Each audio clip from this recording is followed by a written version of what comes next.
Hi there, Dr. Gary here on the road. We sell dental practices nationwide. We are dental practice brokers. I was a dentist for 25 years, now doing the brokerage for, 15 years. Woo!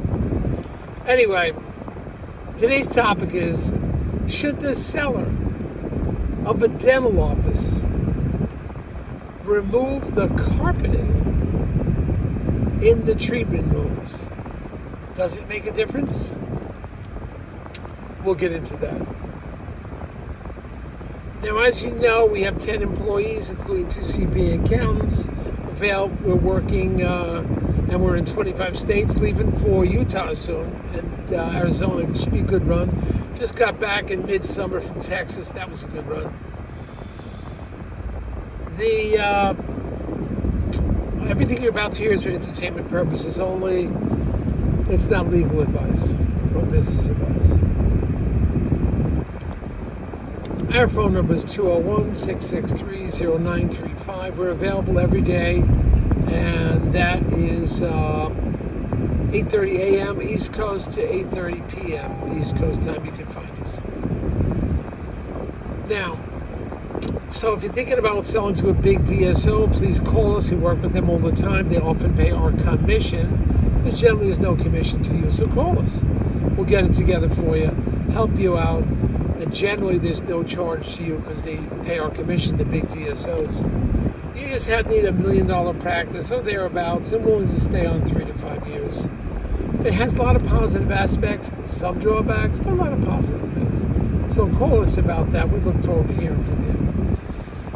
And we'll work with you, and there'll be no commission generally when you sell to a DSO with us, and we can help you significantly.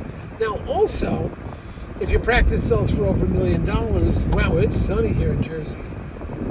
I was just out I was at the beach yesterday doing paperwork, visiting clients. It was 80 degrees and the water was 73.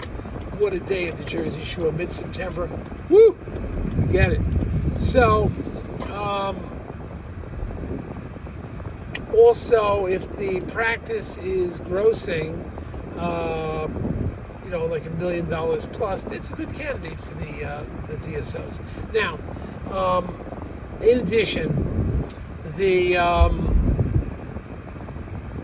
when a practice of a seller is grossing over $1 million, we're representing them.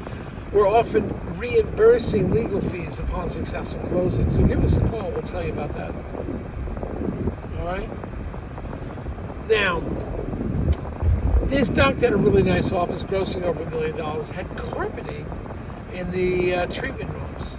Now, I haven't seen carpeting in a long time in a treatment room, but the doctor felt very comfortable. So, should he or she remove it? Well, it depends. Like, how valuable is the practice?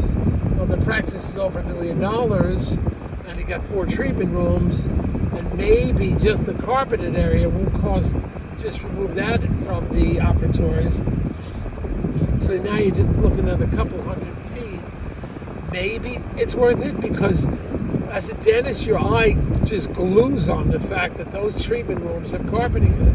Now, generally, we're an advocate of don't put a lot of money into the dental office because whoever you sell to, even if you make alterations, may not be happy with it, your alterations. It's like you could put the most beautiful wood cabinets. If they like Formica cabinets that are white, doesn't matter what your cabinets look like. So, just be aware of that. So, should this doctor remove the carpeting? Well, I think in this circumstance, depending how much it's going to cost, maybe if he could do it for $2,500, I don't know.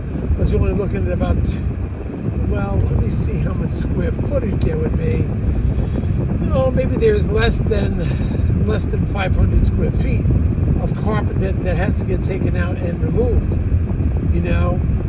So maybe it's not too bad. So maybe $2,500 or something like that. Is that worth it to spend that? You're not necessarily going to get that back. That's why you don't want to spend a lot of money in a dental office you're going to sell. You're just not going to get it back. But if this is an appearance thing and your practice is grossing over $1 million already, a $2,500, $2,800